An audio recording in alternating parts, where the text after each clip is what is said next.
Hi guys, कैसे हैं आप।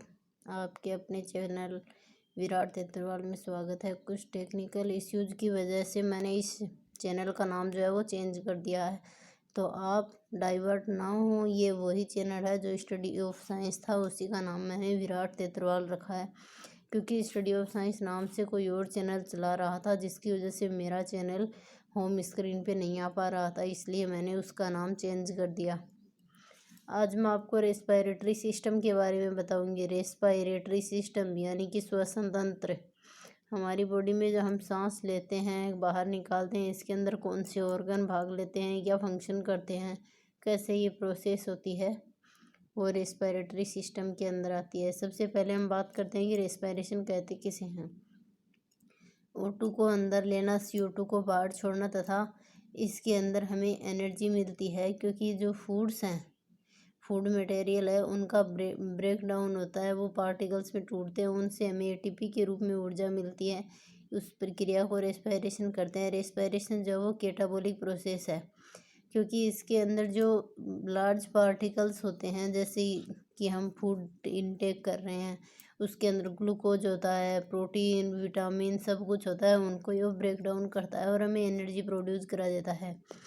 ये हमें एनर्जी देने के बाद, एनर्जी प्रोड्यूस होने के बाद, उसी प्रोसेस को जो ब्रेक डाउन हो रहा है उसी को कैटाबॉलिक प्रोसेस कहते हैं। जो रेस्पिरेशन है वो दो टाइप से होता है, एक तो एक्सटर्नल होता है और एक इंटरनल होता है। एक्सटर्नल के अंदर क्या होता है कि इसके अंदर कोई भी जो प्राणी है वो इन्वायरमेंट से O2 तो ग्रहण करते हैं और CO2 को बाहर छोड़ते हैं, इसी को एक्सटर्नल रेस्पिरेशन कहते हैं। इसके अंदर ट्रांसपोर्टेशन होता है CO2 और O2 दोनों का।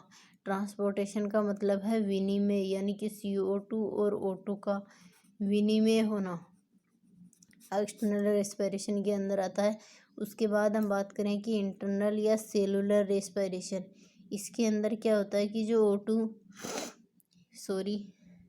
यूज हुई है और जो CO2 है, उस O2 का उपयोग हो गया और CO2 और ATP जो प्रोड्यूस हो रही हैं वो सेल के अंदर हो रही हैं, क्योंकि ब्लड के अंदर O2 जो है वो घुल जाती है और वो CO2 के रूप में बाहर निकल जाती है। इसके अंदर माइटोकॉन्ड्रिया ऑर्गन है जो भाग लेता है, जो क्रेब साइकिल के रूप, इसके अंदर माइटोकॉन्ड्रिया के अंदर का क्रेब साइकिल होती है, जिससे ग्लूकोज बनता है और ग्लूकोज से CO2 रिलीज हो जाता है। इसके बाद हम बात करें कि जो इंटरनल रेस्पिरेशन है वो भी दो टाइप का होता है, एरोबिक और एनएरोबिक। एरोबिक के अंदर होता है कि जो सेलुलर रेस्पिरेशन है उसके अंदर O2 प्रेजेंट होती है, और जो एनएरोबिक है उसके अंदर O2 है वो एब्सेंट होती है। एनएरोबिक के अंदर जो मतलब मेमल्स हैं उनको रखा गया है, उनके अंदर मेमल्स के अंदर लंग्स के द्वारा होता है, इंसेक्ट हैं उनके अंदर ट्रेकिया के द्वारा होता है, जो समुद्री जीव है जैसे मछली है उसके अंदर मछली के अंदर जो है क्लोम के द्वारा होता है।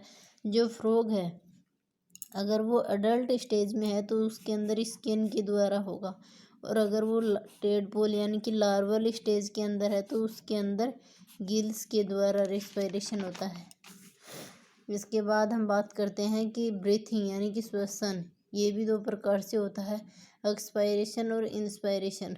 अंग्रेजी वर्ड्स हैं वो तो समझने में इजी है, इनके अंदर कोई कन्फ्यूजन नहीं होता, लेकिन जो हिंदी के वर्ड हैं उनके अंदर कन्फ्यूजन होता है, क्योंकि दोनों की सेम ही है, सिर्फ उच्चारण का ही फर्क है। इसमें निश्वसन होता है, इसमें निःश्वसन होता है।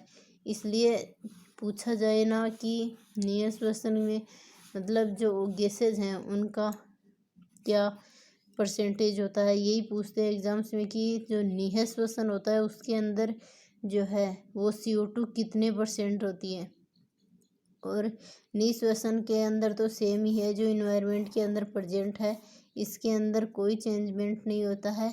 O2 है जो बॉडी के अंदर इंटर करती है और एक्सपायरेशन में CO2 को रिलीज किया जाता है। इसके बाद हम बात करें कि इसके अंदर जो इंस्पायरेशन है उसके अंदर तो जो O2 N2 और CO2 तीनों गैस हैं, उनका परसेंटेज वही है जो इन्वायरमेंट के अंदर प्रेजेंट है। लेकिन जो एक्सपायरेशन है उसके अंदर ये परसेंटेज ऑक्सीजन और जो कार्बन डाइऑक्साइड है इनके अंदर 4% का डिफरेंस आ जाता है। नाइट्रोजन है वो तो 78% ही होती है, लेकिन O2 जो है वो हम 17% लेते हैं और CO2 हम 4% रिलीज करते हैं। जबकि वहीं दूसरी तरफ हम देखें कि इंस्पायरेशन में तो इन्वायरमेंट में जो कार्बन डाइऑक्साइड है 0.03% वो हम रिलीज कर रहे हैं और O2 है वो 21% है, उसे हम इनटेक कर रहे हैं। नाइट्रोजन का 78% जो इन्वायरमेंट के अंदर है वही होता है। फिर हम बात करें कि रेस्पायरेशन का जो पाथवे है वो कैसे होता है। सबसे पहले एड जाती है नोस्ट्रिल यानी कि नासा छिद्र के अंदर।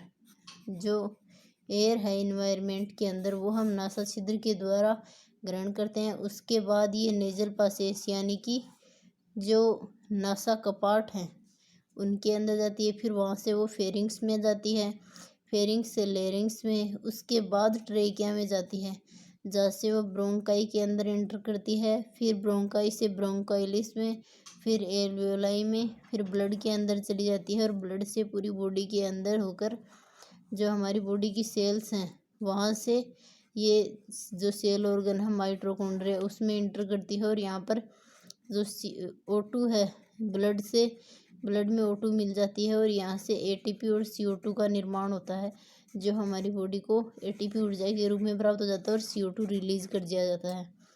अब हम बात करें कि ये जो लंग्स का डायग्राम है उसकी सबसे पहले आता है ट्रेकिया। ट्रेकिया एक होता है, फिर वो आगे आकर दो पार्ट्स में डिवाइड होता है, उन्हें ब्रोंकाइज बोलते हैं। ब्रोंकाई दो होते हैं दोनों लंग्स के अंदर। एक लंग है वो लार्ज होता है, एक जो लेफ्ट साइड वाला लंग है वो थोड़ा सा लार्ज होता है कंपेरिजन टू राइट साइड के। राइट साइड वाला जो लंग्स है उसकी साइज थोड़ी सी छोटी होती है और जो लंग्स हैं दोनों उनके ऊपर एक मेम्ब्रेन पाई जाती है जिसे प्लूरो मेम्ब्रेन के नाम से जाना जाता है। जो ब्रोंकाई है वो आगे आकर ब्रोंकाइलिस के अंदर डिवाइड हो जाते हैं जिनके ऊपर एल्वियोलाई यानी कि फुफ्फुस सिरा, उनके वायु कोश कुपिकाएँ ऐसा कुछ नाम है, यानी कि एल्वियोलाई प्रेजेंट होती हैं। इनके अंदर एल्वियोलाई जो हैं इनके अंदर ब्लड प्रेजेंट होता है और जैसे ही इनके अंदर O2 इंटर करती है वो ब्लड के अंदर घुल जाती है और ब्लड उसे सारी बॉडी के अंदर ट्रांसपोर्ट कर देता है। सारी बॉडी के अंदर ट्रांसपोर्ट होने के बाद वहाँ से एक तो CO2 रिलीज होती है जो बाहर निकाल दी जाती है और एक ATP के रूप में हमें एनर्जी प्राप्त हो जाती है। इसके अंदर सबसे मेन जो पार्ट है डायफ्राम का होता है, क्योंकि डायफ्राम ही रेस्पिरेशन की प्रोसेस को 70% हेल्प करता है। हम श्वास लेते हैं और छोड़ते हैं तो हमारे डायफ्राम का मेन फंक्शन होता है। अगर हम श्वास लेते हैं तो हमारा डायफ्राम ऊपर आ जाता है और जैसे ही छोड़ते हैं तो डायफ्राम है वो नीचे चला जाता है। जैसे ऊपर आएगा तो वो कुपिकाओं के अंदर से बाहर से सांस को खींच लेता है और अगर डायफ्राम नीचे चला गया तो सांस हम बाहर रिलीज कर दी। जो डायफ्राम है वो कनेक्टिव टिश्यूज से बना होता है और यहाँ पे जो डायफ्राम है ये अगर कोई चोट लग जाती है या फिर कुछ एक्सीडेंट्स के दौरान अगर डायफ्राम के अंदर डैमेज हुआ है तो डायफ्राम टूट जाने से रेस्पिरेशन की प्रोसेस है वो नहीं होगी और डेड हो सकती है। अब क्या होता है कि जो प्रेग्नेंट वुमेन्स होती हैं, प्रेग्नेंट वुमेन्स के अंदर जो डायफ्राम है उसका फंक्शन पसलियाँ करने लगती हैं, क्योंकि डायफ्राम ऑलरेडी प्रेशराइज है इसलिए उनके अंदर जो पसलियाँ हैं वो रेस्पिरेशन का काम करने लगती हैं। वो जो है इन ब्रोंकाई को, एल्वियोलाई को, ब्रोंकाइलिस को इनको फंक्शनेबल बनाए रखती हैं। इनके बाद हम बात करें कि माइटोकॉन्ड्रिया है, इसके अंदर जो क्रेब साइकिल है ये इम्पोर्टेंट है क्योंकि क्रेब साइकिल है वो यहाँ से ग्लूकोज का निर्माण करती है। इसीलिए माइटोकॉन्ड्रिया को पावर हाउस बोला जाता है एनर्जी का यहाँ, क्योंकि यहाँ से ही ATP का फॉर्मेशन होता है। इसलिए पावर हाउस यानी कि शक्ति ग्रह किसको बोलते हैं, कोशिका का शक्ति ग्रह माइटोकॉन्ड्रिया को बोलते हैं। इसके बाद हम बात करें कि कई बार हमें हिचकी आती है, तो वो किस वजह से आती है। हम खाना खा रहे हैं और हमारे गले के अंदर एक एपिग्लोटिस नामक ऑर्गन होता है। ये एपिग्लोटिस जो है वो खाते टाइम अगर हम खाना खा रहे हैं तब तो वो श्वास नली की तरफ आ जाता है, जिससे श्वास नली के अंदर नहीं जा पाता और सीधा वो फूड नली जो है उसके अंदर आ जाता है। और अगर कई बार क्या होता है कि हम बोलते रहते हैं, उसकी वजह से जो एपिग्लोटिस है वो खाने वाली नली के आगे आ जाता है और खाना जो है वो श्वास नली के अंदर आ जाता है, जिससे हमें हिचकियाँ आने लगती हैं। जो ये एपिग्लोटिस है उसका कंट्रोल जो है वो ब्रेन के द्वारा होता है। एपिग्लोटिस का कंट्रोल ब्रेन के द्वारा, और हिचकी आने का रीज़न भी एपिग्लोटिस ही है, क्योंकि अगर हम खाना खा रहे हैं और जो ये एपिग्लोटिस है वो खाना खा रहे हैं तो ये श्वास नली की ओर आ जाता है और खाना नीचे जाने के बाद ये जो है वो वापस फूड ट्यूब की तरफ आ जाती है, जिससे ये बंद हो जाती है और हमें श्वास आ जाता है। ये कंटिन्यूली वर्क करती रहती है क्योंकि इसको ब्रेन जो है वो कंट्रोल करता रहता है। उसके बाद हम बात करें कि एल्वियोलाई इसको कार्बन मोनोऑक्साइड बड़ी पसंद है। ये कार्बन मोनोऑक्साइड को बहुत ही अपने करीबी मानता है, ये इसको बहुत पसंद करता है। इसके अंदर जो है ना, एल्वियोलाई के अंदर ब्लड परसेंट होता है।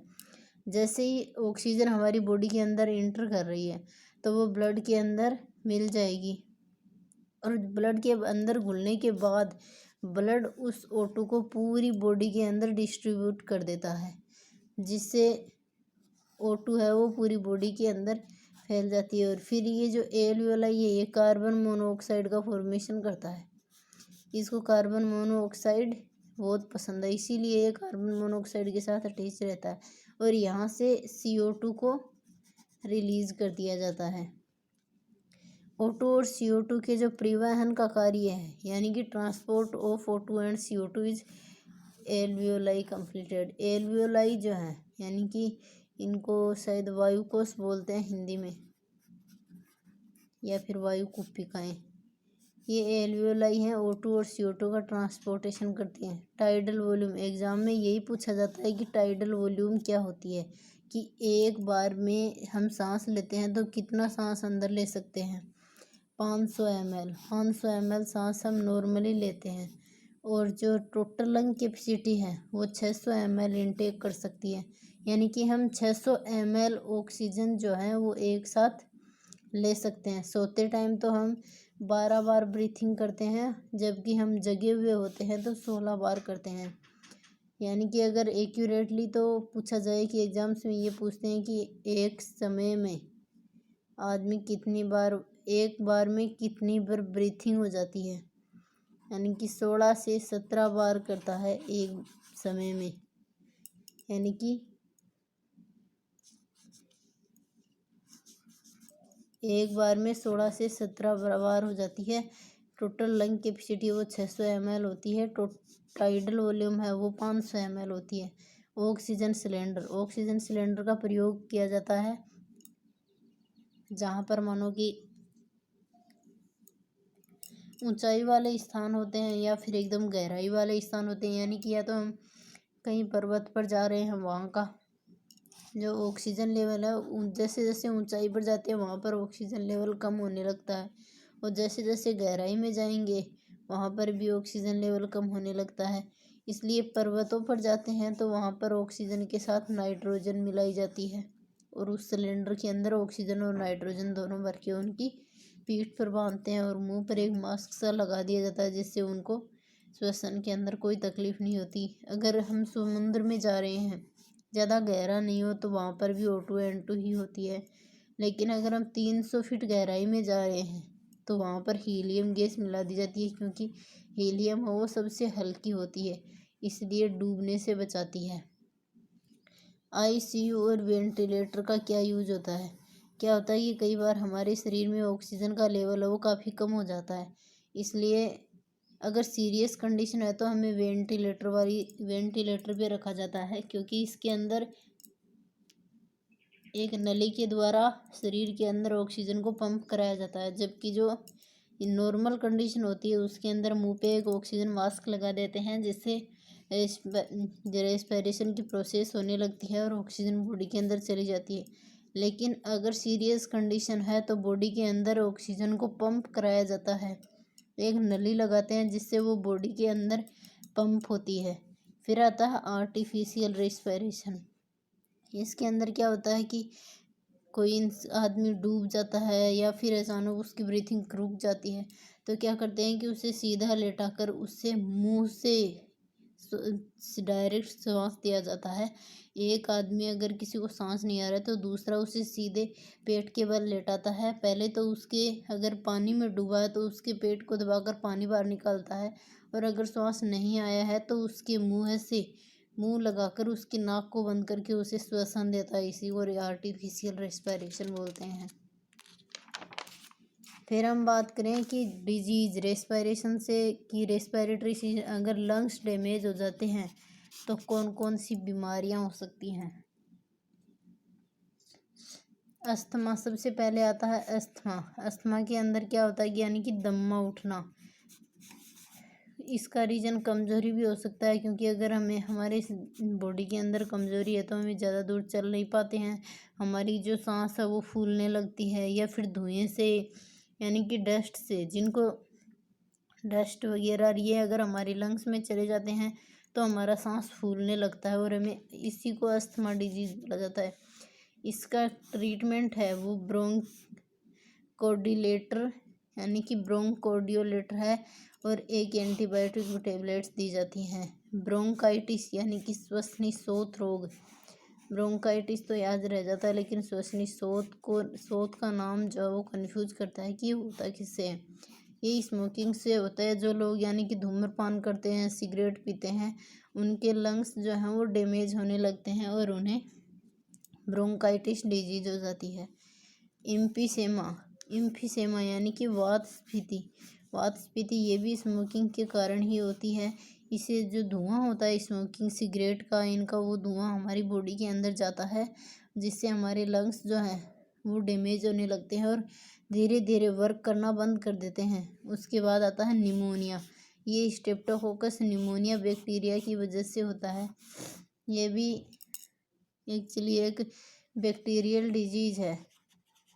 इसके अंदर भी ब्रोंकोडाइलेटर और एंटीबायोटिक मेडिसिन दी जाती हैं। लंग्स का कैंसर ऑफ लंग्स है, वो भी स्मोकिंग के कारण ही होता है। कई बार क्या होती है स्मोकिंग है वो ज़्यादा हो जाती है और हमारे लंग्स जो हैं वो डैमेज होने लगते हैं। डैमेज होते होते उनके अंदर जो है वो घाव से बनने लगते हैं, जिससे उनके अंदर कैंसर बन जाता है। फिर आता है सिलिकोसिस एंड एस्बेस्टोसिस। सिलिकोसिस और एस्बेस्टोसिस यानी कि ये होता है वायु प्रदूषण से। सिलिका और एस्बेस्टोसिस है ना, जो फैक्ट्री है इन दोनों की, सिलिका की और एस्बेस्टोस की, उनके अंदर जो लोग काम करते हैं उनके अंदर ये डिजीज़ होती है, क्योंकि वहाँ का जो इन्वायरमेंट है, एयर पोल्यूशन है वो ख़राब होता है, जिसकी वजह से सिलिकोसिस और एस्बेस्टोसिस डिजीज़ हो जाती है। पार्शियल प्रेशर ऑफ CO2, इसे बोहर इफेक्ट के द्वारा काउंट किया गया था, क्योंकि इसको सबसे पहले क्रिश्चियन बोहर ने बताया था। क्रिश्चियन बोहर ने बताया कि CO2 का जो पार्शियल प्रेशर है वो एक बोहर इफेक्ट के अकॉर्डिंग कार्य करता है। अगर हमारी बॉडी के अंदर CO2 की कंसंट्रेशन है वो हाई हो जाती है तो हाइपरकेपनिया रोग हो जाता है। इस टाइम जो रेस्पिरेटरी रेट है वो बढ़ जाएगी। CO2 हाई, रेस्पिरेटरी रेट भी हाई हो जाती है। CO2 की कंसंट्रेशन कम होगी तो रेस्पिरेशन की जो रेट है वो भी कम हो जाएगी, उससे एकेपनिया रोग हो जाता है। इसी के साथ ये मेरा टॉपिक कंप्लीट हुआ। नेक्स्ट टॉपिक में फिर मिलेंगे। प्लीज़ चैनल को सब्सक्राइब, लाइक और शेयर करते रहें।